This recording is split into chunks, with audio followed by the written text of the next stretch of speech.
à tous, merci de suivre Sud FM Sen Radio Sud Midi. Au sommaire, le collectif Nyo Lank avertit, la marche prévue vendredi prochain aura lieu sur l'itinéraire arrêté. Objectif, passer devant le camp pénal de Liberté 6 pour exiger la libération de Guy Marius Sagna et dire non à la hausse du prix de l'électricité. Fin du blocus à la frontière avec le Mali suite à la grève des transporteurs. Mais un responsable de l'Union des routiers du Sénégal a été interpellé hier. Il a tenté d'empêcher la circulation des véhicules. Le délai expire aujourd'hui pour les commerçants qui occupent illégalement le rond-point Liberté 6. Ils font leur dernière transaction aujourd'hui dans la tristesse. Ils occupent un site situé sur le tracé du BRT. Et puis le point sur la maltraitance des enfants talibés, des cas relayés par la presse, élément amplificateur, mais les faits sont isolés et le phénomène n'est pas nouveau, explique le docteur Souleymane Lo, sociologue. Il interpelle les maîtres coraniques sur les formes de châtiment. Vous l'entendrez dans cette édition. La page sport avec El Hadj Malick Ndiaye, la revue de presse avec Rapsa Elimalouane et la page culture comme tous les vendredis pour compléter Sud Midi, mise en onde par Alioune Badara Socé.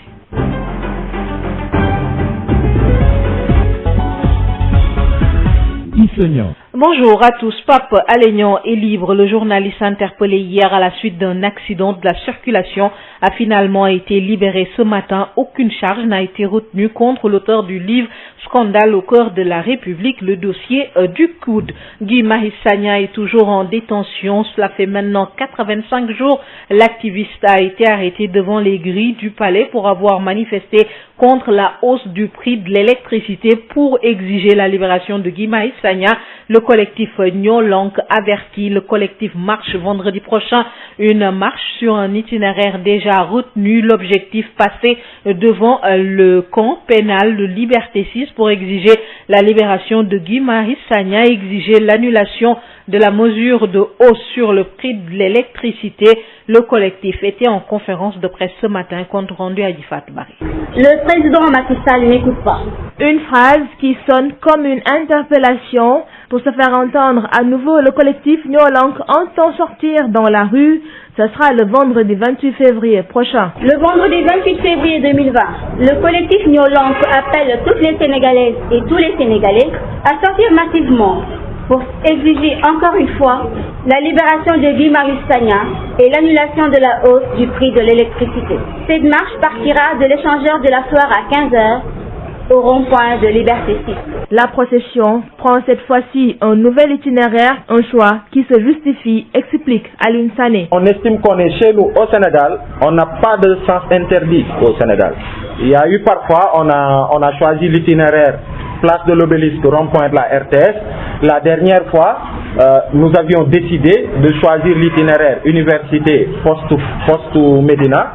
Cette fois-ci, on a choisi cet itinéraire et ça fait partie du Sénégal. Pour les camarades de Guy Marius Sagna, la priorité des autorités devrait être autre que de s'acharner sur un défenseur des droits des Sénégalais. Par la voix de leur porte-parole du jour, le collectif Nyo Lank rappelle à l'État les urgences à régler. Antoinette Turpin. Les rapports de la Cour des comptes ont cité plusieurs membres de son régime dans la prédation éhontée des ressources publiques, pendant que les Sénégalais des villes et des campagnes souffrent un système éducatif et un système sanitaire au bord du gouffre, une campagne agricole catastrophique, des conditions sociales endurcies de jour en jour par une hausse continue des prix de l'électricité, du ciment, de l'huile, de l'eau, fermons le banc. La messe est donc dite. Les membres du collectif Nyo Lank vont marcher à nouveau le vendredi prochain du rond-point de la Foire jusqu'au rond-point de Liberté 6. Une marche qui passera devant le camp pénal de Liberté 6, là où est détenu depuis le 28 novembre dernier leur camarade Guy Marius Sagna. Adi Fatou Barry, le collectif Nyo Lank marche donc vendredi prochain avec comme objectif de passer devant le camp pénal pour exiger la libération de Guy Marius Sagna. Grève des transporteurs, fin du blocus, mais le représentant de l'Union des routiers du Sénégal à Moussala a été interpellé hier. Il voulait empêcher la circulation des véhicules alors que le trafic a repris. Les précisions de notre correspondant à Tamba, Boubacar Tamba. Le trafic a repris son niveau normal à Moussala depuis hier. Hademi Gueye du Sinac Trans confirme. Oui, actuellement le trafic va très bien. Les voitures vont et viennent comme on a l'habitude de le faire. Il n'y a pas de blocage, il n'y a rien. On travaille comme il faut. D'ailleurs, Ebou Diallo, le représentant de l'Union des routiers du Sénégal, a été interpellé par les Pandores. Plusieurs sources d'indiquer qu'il voulait empêcher par des voies non autorisées le passage de véhicules en provenance du Mali ou du Sénégal. Oui, c'est vrai. Ebou Diallo a été arrêté hier par la gendarmerie nationale. C'est vrai. Maïnamine, côté malien, tout comme Moussala, grouille de monde, les transactions commerciales vont bon train et tous épiloguent sur le sort qui sera réservé aux syndicalistes interpellés. Boubacar Tambakedougou, Sud FM. Retour à Dakar pour parler du déguerpissement des commerçants établis au rond-point Liberté 6. Ils sont sommés de quitter aujourd'hui les lieux. Sur place, c'est la tristesse et la désolation. Nous retrouvons au rond-point Liberté 6 Dominique Kama. Bonjour. Les commerçants font les dernières affaires sur ce site illégalement occupé et qui se trouve sur le tracé du BRT.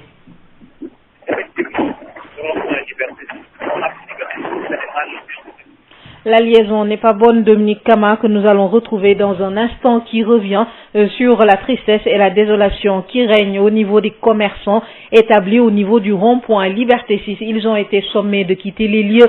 Le délai expire ce vendredi. Le site occupé par les commerçants se trouve sur le tracé du BRT. Le préfet leur a remis les sommations. Ils doivent quitter aujourd'hui. Les commerçants ont d'ailleurs sollicité un délai pour pouvoir trouver un autre site de recasement. Ils doivent quitter aujourd'hui. Dominique Kama. Oui, Adia Ikonia. Voilà, c'est plus clair. Je disais, vous étiez au rond-point Liberté 6 avec les commerçants sommés de quitter les lieux aujourd'hui même. Effectivement, au marché Liberté 6, ce n'est pas l'ambiance habituelle. En ce jour où les commerçants vont être dégarpis, les visages sont abattus, les mines défaites, les cœurs lourds. Mais quand même, la majorité des marchands sont présents au niveau de leur petit commerce. Ils font comme si de rien n'était et attendent de voir pour y croire. Ces marchands demandent aux autorités de faire preuve de diligence à leur égard, car selon eux, ce sont plus d'1 millier de jeunes qui trouvent de quoi vivre dans ce marché. Ils sont convaincus que ce déguerpissement, c'est en quelque sorte encourager les jeunes à la délinquance. Certains nous ont confié que s'ils sont déguerpis, ils comptent revenir, mais ils croisent les doigts pour que le déguerpissement n'ait pas lieu. Par contre, d'autres commerçants n'ont pas encore étalé leurs articles à vendre. Ils attendent de voir comment la situation va évoluer. Une autre partie des détenteurs de petits commerces préfèrent ne pas prendre ce risque et commencent déjà à plier bagages. À Yaïse, il faut noter que tous les commerçants ne sont pas conciliants. Certains d'entre eux nous ont confié qu'ils ne comptent pas se laisser faire lors du déguerpissement. C'est tout ce qu'on peut retenir pour le moment de la situation qui prévaut au marché Liberté 6.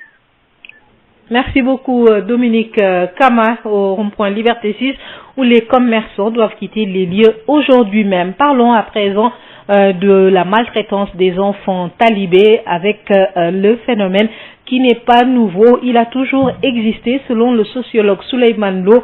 Les cas relayés ces dernières semaines par la presse, éléments amplificateurs, sont des cas isolés.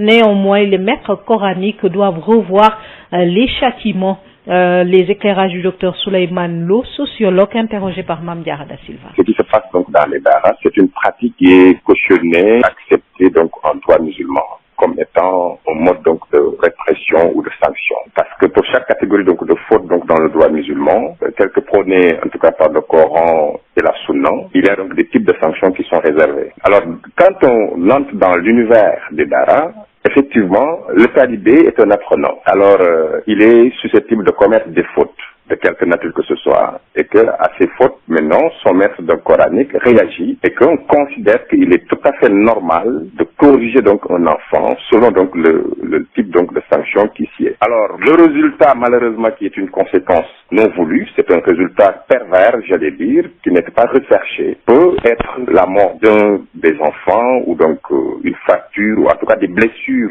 graves qui sont à la limite inacceptables parce que ça heurte la conscience populaire au regard maintenant de ce qu'on appelle un élément amplificateur, les médias, qui le fait de relayer de façon continue certains événements qui sont isolés, parce que le phénomène a toujours existé avec l'émergence donc des daras, avec l'enseignement donc coranique, il y a des choses, en tout cas, pire que ça, peut-être que certains ont déjà donc vécu. Et en général, vous entendez donc des témoignages de talibés, en tout cas de daras, qui sont devenus donc des personnalités, revenir sur le passé pour raconter donc les brimades qu'ils ont subies lorsqu'ils étaient donc dans les daras en apprentissage. Oui, il y a un effet amplificateur, multiplicateur à travers maintenant les médias qui ont la possibilité de relayer les cas les plus isolés et les plus lointains qui se passent donc quelque part donc dans un coin du Sénégal. C'est vrai que à force donc de l'entendre, on peut penser que effectivement il y a une généralisation donc de ces cas comme si c'était un phénomène qui prend de l'ampleur. Ça crée même donc un conflit entre les médias même et ceux qui sont donc des hommes de Dara. Vous venez de suivre les éclairages du docteur Souleymane Lo, sociologue. Les Sénégalais se prononcent sur ce phénomène. Ils imputent la responsabilité aux parents, aux maîtres coraniques. L'État du Sénégal est également interpellé pour accélérer le processus de modernisation des daras. Un reportage de Aïssatou Gueiba. Des violences et coups, les dérives sont bien présentes au sein de cette société. La fréquence des enfants de la rue qui sont de plus en plus maltraités par leurs tuteurs effraie beaucoup de Sénégalais. Cet homme âgé trouve inconcevable ce genre de comportement au sein de la société. Malheureux, c'est malheureux qu'il y ait des cas comme ça. Mais d'autres, ça c'est extraordinaire. Pour moi, la personne qui fait ça sur un enfant, je ne trouve pas qu'il soit normal. Abdoulaye Silla, trouvé assis sur un banc, les écouteurs aux oreilles. Il est un jeune homme qui a rejoint l'école franco-arabe à l'âge de 5 ans. Il donne une version tout à fait différente de l'autre. Les maîtres coraniques participent à une meilleure éducation de l'enfant. Il ne faut pas aussi oublier que les maîtres coraniques aussi jouent un rôle très important dans la vie, bien dans la formation des jeunes. Parce qu'il y a beaucoup de jeunes ici, beaucoup de jeunes cadres ici qui ont été formés par ces maîtres coraniques-là. Responsabilité de l'État, modernisation de la société ou échec parental, le constat est là.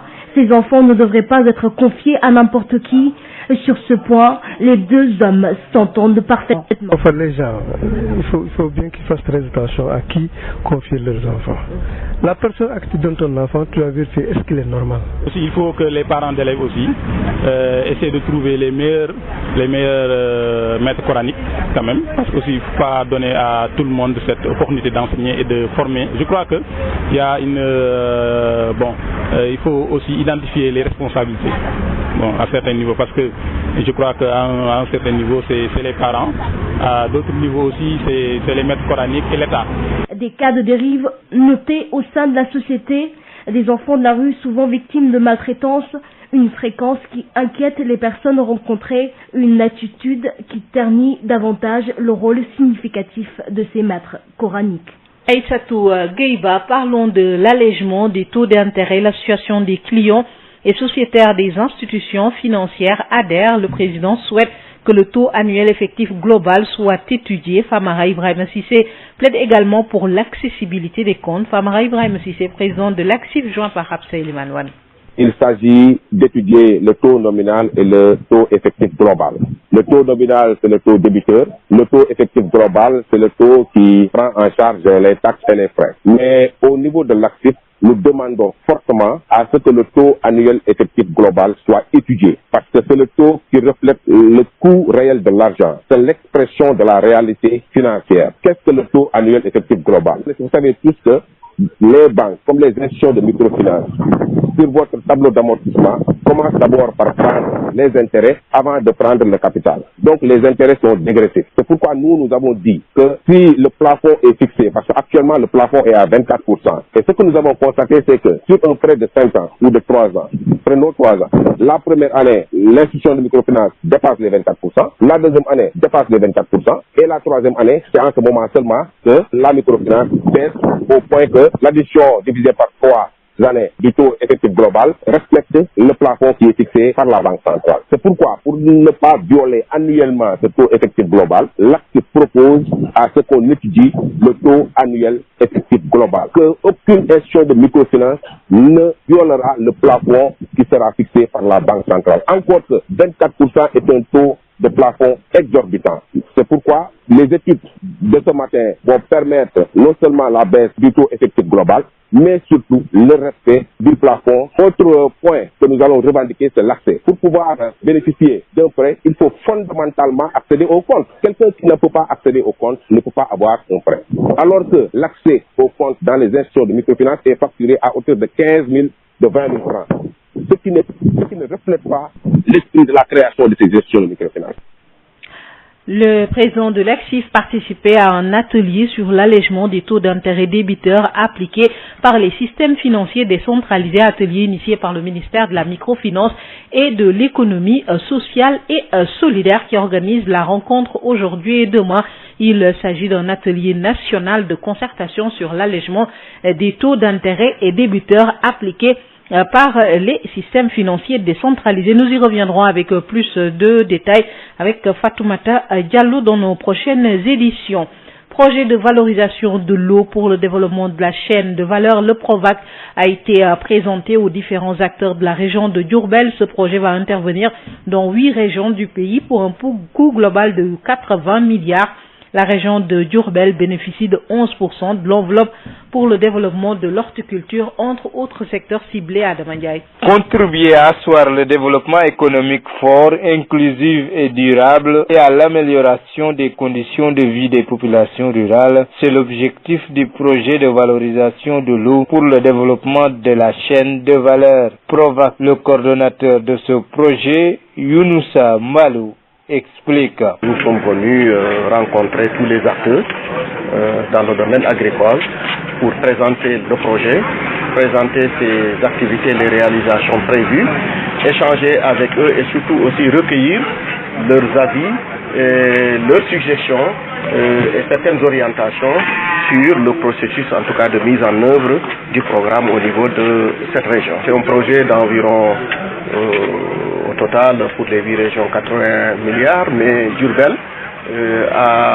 va bénéficier au moins de 11% de ce financement et le financement sera essentiellement orienté vers la réalisation de périmètres, en tout cas dans le développement de l'horticulture de façon générale et aussi dans le développement vraiment de l'aquaculture et dans d'autres secteurs. Le gouverneur de la région de Diourbel se félicite de ce projet. Selon Gourguimbay, le Baol regorge de potentialités hydriques. Avec 21 hectares dans la zone appelée communément Kamboussouf, nous pouvons aussi bien développer l'horticulture que l'aquaculture. Il y a de l'eau en permanence 12 mois sur 12. Donc cela est possible. La demande est extrêmement supérieure à l'offre. Et dans ce contexte, c'est des secteurs pourvoyeurs d'emploi. Le chômage des jeunes est une réalité. L'immigration clandestine est une réalité. Pour inverser la tendance, il faut des activités à haute intensité de main-d'œuvre et c'est l'agriculture et l'aquaculture d'une manière particulière. Ce projet d'un coût global de 80 milliards touchera 600 sites. Il va générer 28 emplois et plus de 5000 petites et moyennes entreprises. Diourbel, Sud FM, Adama Ndiaye. Nous accueillons dans ce studio Elhadji Malick Ndiaye, bonjour. C'est pour parler de l'actualité sportive. Une actualité sportive, bonjour, que nous démarrons par la boxe avec le tournoi qualificatif aux Jeux Olympiques Zone Afrique. 2 boxeurs sénégalais forfaits pour raisons médicales et administratives. Le Sénégal donc va présenter 5 combattants. Hier, Pape Amadou Ndiaye a été éliminé dès le premier tour. Le point avec le DTN Joseph Diouf du DTN du CNP de boxe. Bon, là c'est admissible que c'est pas un problème technique. Le garçon Mamadou Sow a eu un problème, c'était un problème médical. C'est par rapport effectivement donc à son bilan médical. Parce qu'en boxe, nous avons le livret qui est renouvelé chaque année, mais aussi qui doit être vérifié pendant avant chaque compétition. Et c'est là où il y a eu effectivement donc ce problème médical là, qui a fait effectivement qu'il n'a pas pu être inscrit pour le combat. Bon, l'autre maintenant c'est qu'on appelle Adolphe Silva, qui vit en Suède. Adolphe était là avec nous, il était avec là depuis longtemps, il travaille avec nous. Bon, maintenant au Calife, il a été remplacé par Bassirou Diaho. Et malheureusement, Bassirou, à 2 semaines effectivement donc, du regroupement interne, il avait un combat, lui aussi il vit à New York, et malheureusement il s'est blessé. Donc tout de suite, il fallait effectivement faire appel à son suppléant qui était Adolphe. Bon, alors Adolphe, quand il est arrivé donc en catastrophe pour pouvoir le remplacer, donc là aussi, au niveau de ce qu'on appelle des informations que nous avons eues, donc c'est un garçon qui, pour la première fois, devait boxer pour le Sénégal. Alors que, en fin de compte, quand il est arrivé à la commission toujours médicale et d'information, on s'est rendu compte effectivement qu'il avait déjà boxé pour la Suède. Vous voyez. Et pour cela, le règlement dit effectivement qu'il doit rester 3 ans avant de pouvoir boxer avec une autre nation. Et puis, je rappelle que 22 hommes et 11 femmes participent à ce tournoi prévu du 20 au 29 février. À l'issue du tournoi, les représentants du continent africain pour les Jeux Olympiques seront connus. Nous parlons de football avec le tournoi de l'IFOA Dames. La délégation sénégalaise quitte Dakar dimanche pour la Sierra Leone. Les Lions ont beaucoup travaillé l'aspect technico-tactique et sont prêtes. Le Sénégal débute la compétition le 25 février contre la Guinée-Conakry. Les joueuses sont prêtes selon le coach Mamoussa Sissé. On l'écoute. Nous avons beaucoup travaillé sur des aspects importants de la compétition parce que c'est une compétition en Afrique où il y aura plusieurs matchs, donc on doit avoir une équipe physiquement prête, tactiquement au point et techniquement au point aussi. Donc nous avons essayé de travailler durant tout ce stage-là sur tous ces aspects-là, mais aussi sur l'aspect mental parce que voyager en Afrique, vous le savez, c'est pas facile. On va jouer dans des conditions difficiles, la chaleur, la pluie, tout un environnement qui peut être différent de ce que nous connaissons. Donc il fallait préparer les filles sur tous ces aspects-là. Et aujourd'hui, le tournoi nous permettra de savoir où est-ce que nous en sommes par rapport à la préparation pour les éliminatoires de la Coupe d'Afrique. Quel est l'objectif du Sénégal? Une participation. Maintenant, quand on va en compétition, c'est pour la gagner. Donc, mais nous savons aujourd'hui que le Sénégal a encore à faire beaucoup d'efforts dans le cadre du football féminin. Mais nous allons essayer de nous battre avec nos armes pour faire un bon tournoi, faire un tournoi honorable.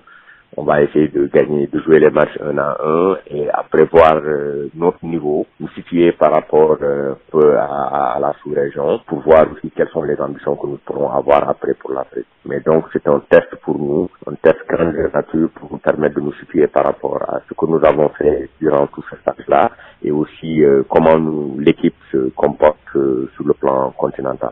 Le Sénégal qui joue son deuxième match contre le Cap-Vert le 27 avant de terminer par le pays hôte, la Sierra Leone le 1er mars. Dans la poule B, il y a le Mali, la Guinée-Bissau, la Gambie et le Libéria.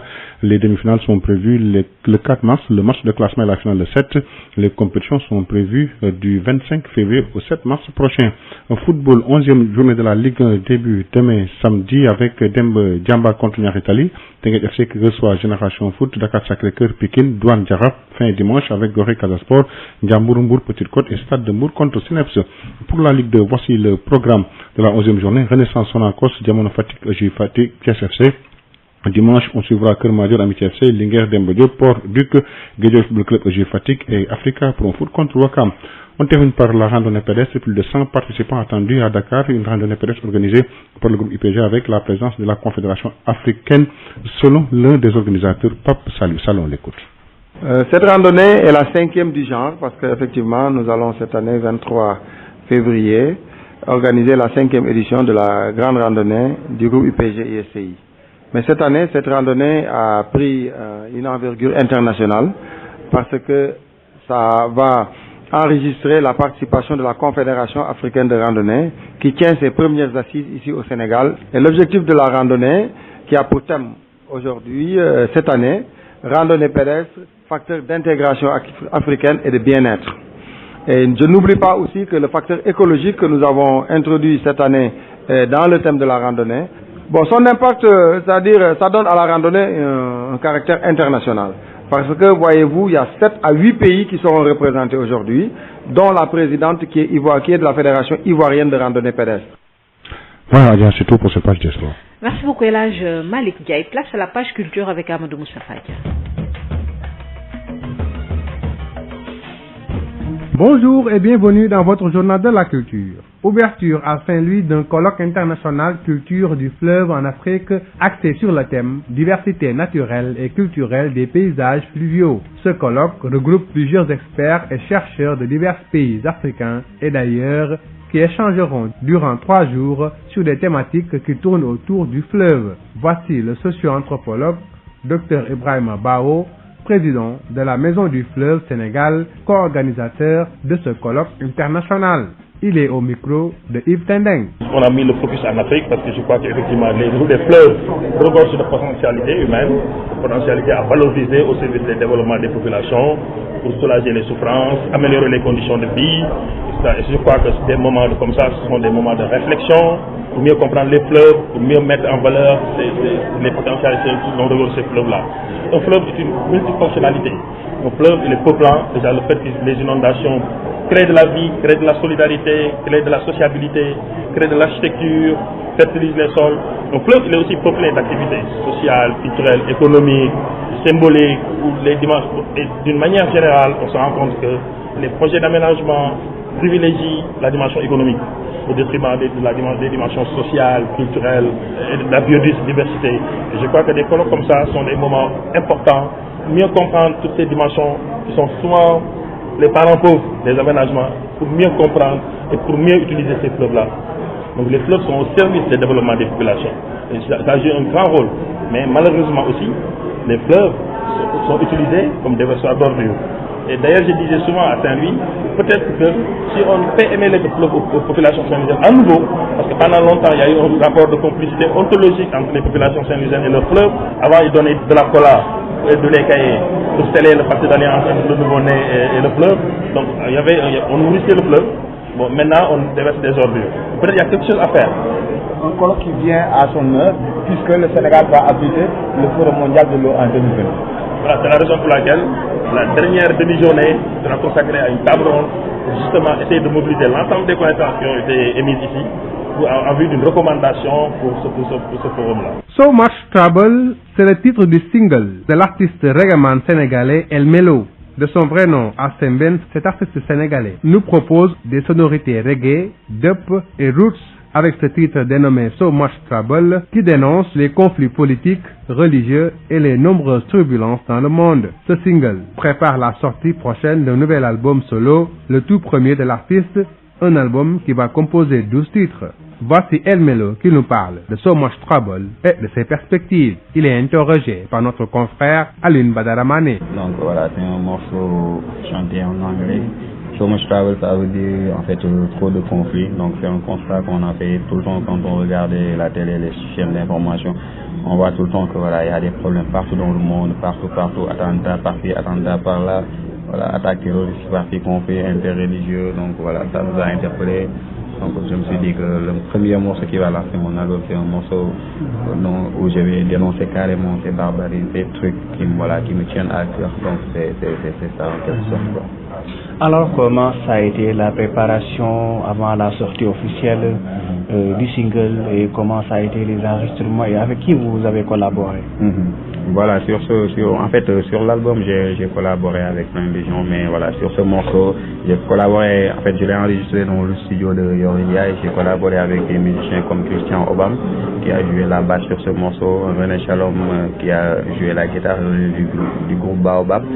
Il y a beaucoup de facteurs, il y a beaucoup de facteurs. Musicalement il y a des trucs à améliorer, côté style, parce que quand on parle de musique en fait voilà, il y a un style adéquat à chaque genre musical quoi. Donc le problème c'est que voilà, comme je le dis tantôt, des fois en fait quand on se réclame quelque chose, il faut que par exemple ressembler à cette chose-là. Donc c'est-à-dire tu chantes en fait tu fais de la musique reggae, quand tu chantes même sans instrumental, quelqu'un t'écrit, il doit savoir que carrément celui-là c'est un reggae quoi. Donc ça c'est dans la manière dont tu dois chanter. Côté aussi comportement, moi je m'accentue beaucoup là-dessus parce que voilà, quand on parle de reggae, automatiquement on s'assimile à des trucs qui ne sont pas vraiment très jolis. Donc voilà, je me dis qu'on doit carrément essayer de donner une bonne image de cette musique. Donc moi je me bats tout le temps pour ça, pour montrer que voilà, en fait positivement donc dans ce que je fais, lucide dans ce que je fais, voilà, montrer que j'ai mon mot à dire là-dessus. Et tu me vois, je suis réellement, tu dois me respecter par A ou par B, de par ma façon de parler, de par mon comportement.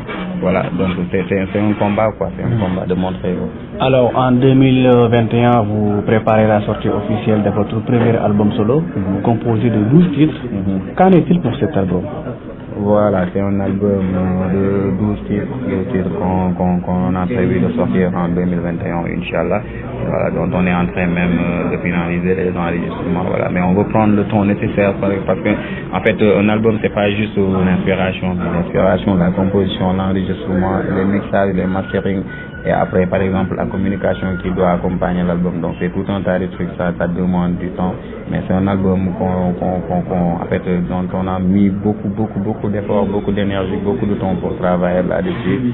Et voilà, on sait que ce sera un album qui va apporter beaucoup au reggae sénégalais. D'accord. Après la sortie du premier single, quels sont les projets maintenant? Voilà, après la sortie de cette vidéo du premier single, on va essayer de faire toutes les boîtes, je sais pas, de Dakar, Mbour, c'est-à-dire en fait, des milieux dont on a l'habitude de jouer un peu partout au Sénégal pour essayer de faire des lives, présenter la bande Melo and the Travelers.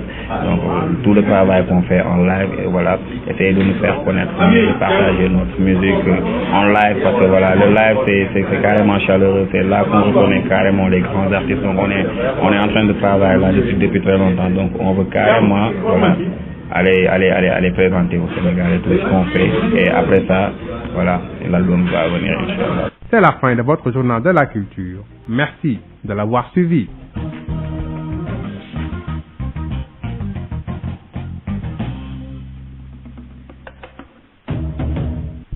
CSIP, ñëpp ràññee ko ci compagnie sénégalaise industrielle de PVC, est une société spécialisée dans la production et la commercialisation de tuyaux en PVC et en PHD. ñëpp ko ràññee ci réew mi ndax liggéey bu mucc ayib sous région bi fu nekk la ñuy fàqee di ñëw fii nga xam ne mooy Sénégal rafetlu seen liggéey lool naw leen lool. ñu leen di proposer gamme boo xam ne dafa jëm ci diamètre 20 ba diamètre 400 mm, lépp jëm ci ay évacuation, assainissement, pression ak adduction d'eau potable. Nous avons aussi des tubes télécom et des tubes orange. Loolu namm ci tube orange wala tube télécom, c'est que ko ci ñun. Nous disposons aussi d'un parc industriel relativement jeune. Amit laboratoire boo xam ni bokk na ci yi nga xam ne moo mujjee génn ci àdduna bi, amit capacité de production bu doy. Loo ci soxla rek ñu defal la ko. Ba noppi it dañ lay jàppale ci rapport qualité prix, toppatoo la, xool say bëgg-bëgg, gunge la, jàppale la. Am nañu équipe bu dynamique boo xam ne loolu rek moo ko tax a jóg. Dañuy fexe client bi bëgg lool, di kontaan lool, lu ñu la jox nga ne gongo. Compagnie sénégalaise industrielle de PVC, ña nga ca domaine industriel de Diamniadio, lo numéro 66. Appelez-nous au 33 950 54 54. Ou au lenti 33 950 54 54. 70 569 03 69. 70 638 00 71. Mail csip@csip.sn. Visitez notre site web www.csip.sn. Sénégal premier équipement et machine ñu ko naan STEM ñëpp ràññee ko mu nekk ci domaine u petite mécanisation bi nga xam ni moom mooy yombal képp ko xam ni da nga di baykat ak képp kuy liggéey. mu indil ñu nag ay moissonneuse batteuse ci wàllu ceeb bi dañu daan sëgg nekk ci biir sonn lool mu daal di ñuy indil loolu nga xam ni moom moo di moissonneuse batteuse de riz. STEM indil ñu machine bi bàcc gerte gi di séparer gerte gi ak ngooñ gi ñu koy wax batteuse d'arachide d'une capacité de 600 kg par heure. Amit tamit machine décortiqueuse d'arachide moom mooy machine bi nga xam ni mooy xolli gerte gi jël gerte gi teg ko fii mu doon kemb ba noppi daal di jël xollit yi daal di koy tegee nële te it xollit yi mën ngeen ko jëriñoo waat. Décortiqueuse d'arachide, désherbeuse multifonctionnelle, mini tracteur de 24 à 28 chevaux, remorque agricole, herse rotative ak ay moteur 1115 yoo xam ni am na nag quantité bu doy ba noppi ñu yombal leen njëkk yi. STEM day yëngu tamit ci production tricycle de marchandises ak tricycle de transport de passagers. Sénégal premier équipement luy objectif am participer ci loolu nga xam ni moom moo di jëm kanamu agriculture fii ci Sénégal ak ci Afrique yëpp noppal ñi nga xam ni ñoom ñoo di baykat yi. woo leen ñu ci 77 724 91 91 wala 77 586 58 59. am nañu showroom ca Kaolack woo ñu ci 77 395 53 83. suñu showroom ba nekk Ross Béthio ci 78 530 50 32. suñu showroom ba nekk Kolda ci 78 173 03 84 wala 77 053 65 78. Machallah, Sénégal premier équipement et machine. À l'établissement Mbaye Frères, votre confort à l'aide d'une production et distribution locale de qualité est notre unique priorité. À cet effet, nous vous proposons ce qui se fait de mieux en matière de confection de double vitrage, qui est un procédé qui permet une totale isolation acoustique et thermique. Plus de nuisances sonores, plus de transfert de chaleur et moins de dépenses d'énergie. L'établissement Baye Frères, c'est également un équipement de dernière technologie en ce qui concerne les finitions de verre, polissage prestige, biseautage 45 degrés, découpe sur gabarit. À l'établissement Baye Frères, tout le savoir-faire et l'expertise locale sont mis à la disposition pour une parfaite prise en charge de vos besoins et une totale satisfaction de notre clientèle. Adresse HLM 1, rue 13, avenue Cheikh Ahmadou Bamba, Dakar. Téléphone 33 864 75 15. CSIP, SPEM Sénégal, premier équipement et machines, et les établissements Baye et Frères vous offrent la revue de presse.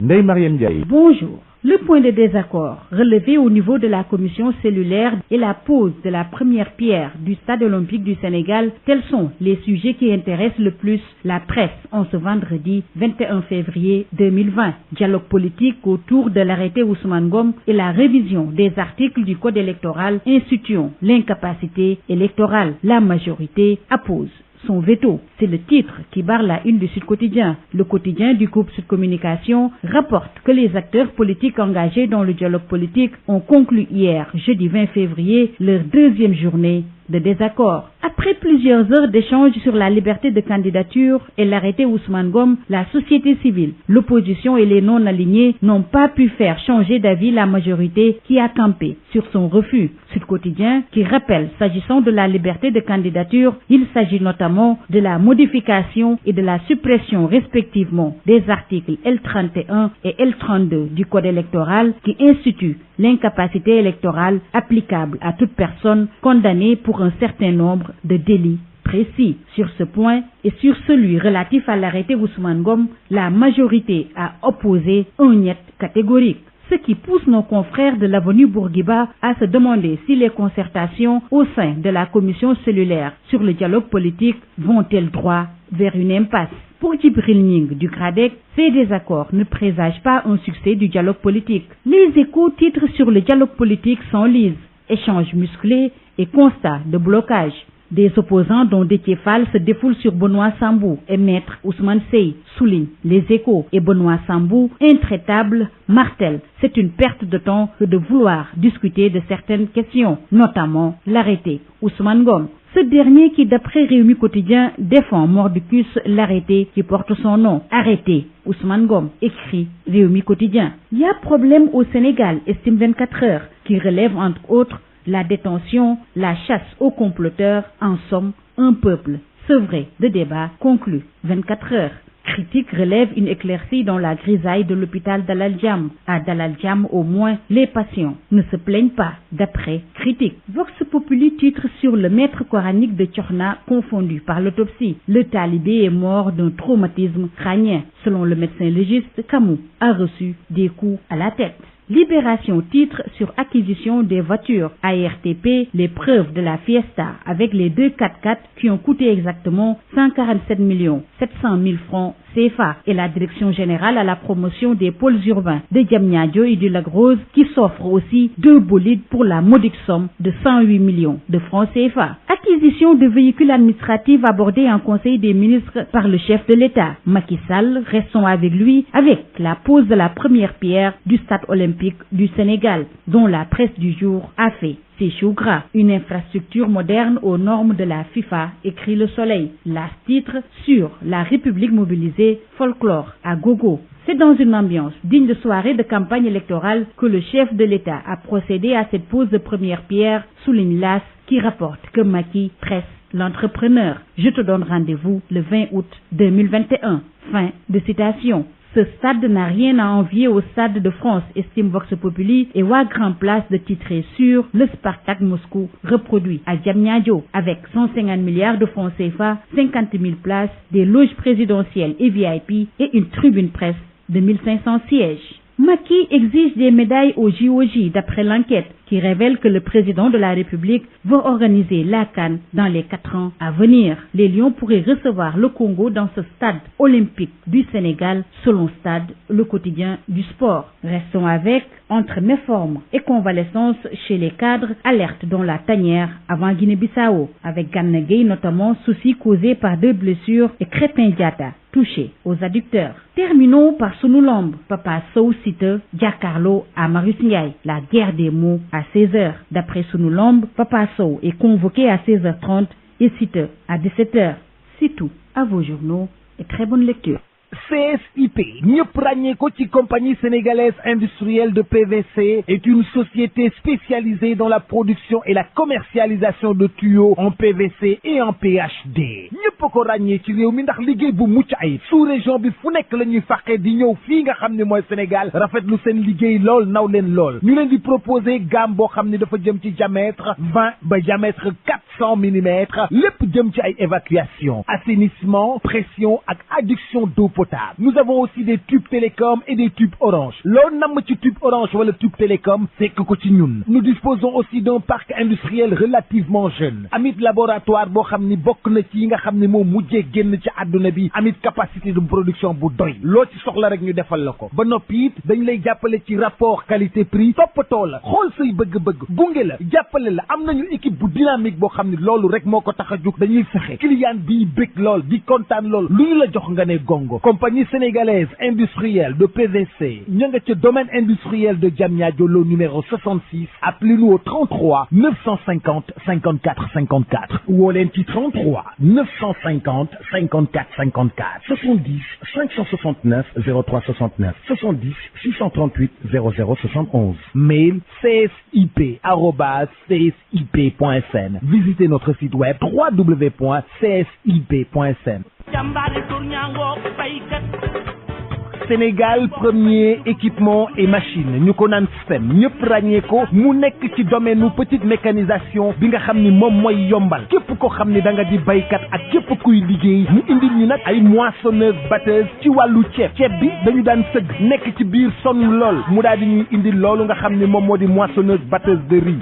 STEM indil ñu machine bi bàcc gerte gi di séparer gerte gi ak ngooñ gi ñu koy wax batteuse d'arachide d'une capacité de 600 kg par heure. Amit tamit machine décortiqueuse d'arachide moom mooy machine bi nga xam ni mooy xolli gerte gi jël gerte gi teg ko fii mu doon kemb ba noppi daal di jël xollit yi daal di koy tegee nële te it xollit yi mën ngeen ko jëriñoo waat. Décortiqueuse d'arachide, désherbeuse multifonctionnelle, mini tracteur de 24 à 28 chevaux, remorque agricole, herse rotative ak ay moteur 1115 yoo xam ni am na nag quantité bu doy ba noppi ñu yombal leen njëkk yi. STEM day yëngu tamit ci production tricycle de marchandises ak tricycle de transport de passagers. Sénégal premier équipement luy objectif am participer ci loolu nga xam ni moom moo di jëm kanamu agriculture fii ci Sénégal ak ci Afrique yëpp noppal ñi nga xam ni ñoom ñoo di baykat yi woo leen ñu ci 77 724 91 91 wala 77 586 58 59 am nañu showroom ca Kaolack woo ñu ci 77 395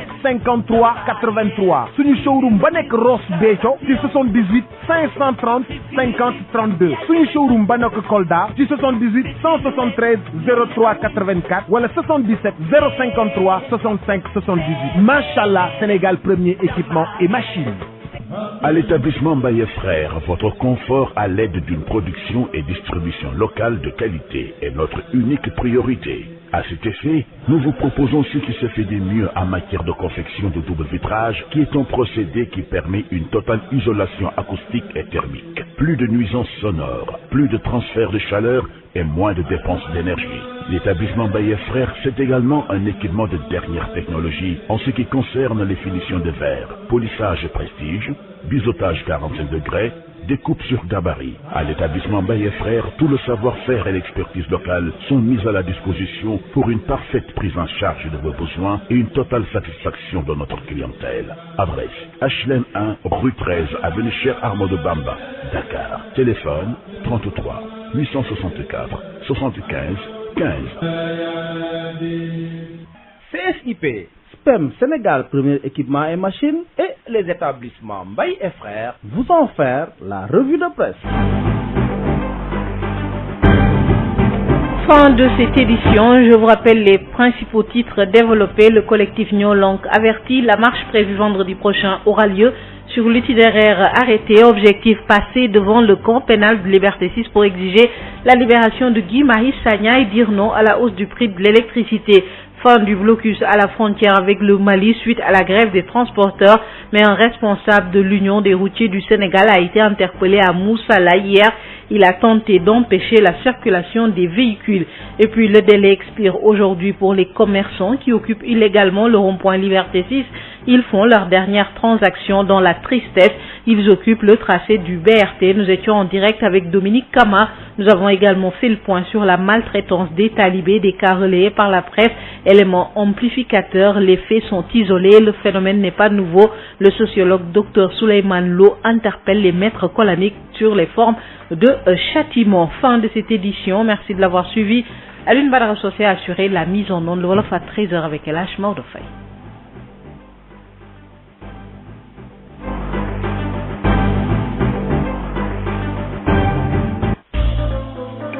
Faire de chaque Sénégalais, où qu'il se trouve au Sénégal, un auditeur privilégié de notre réseau.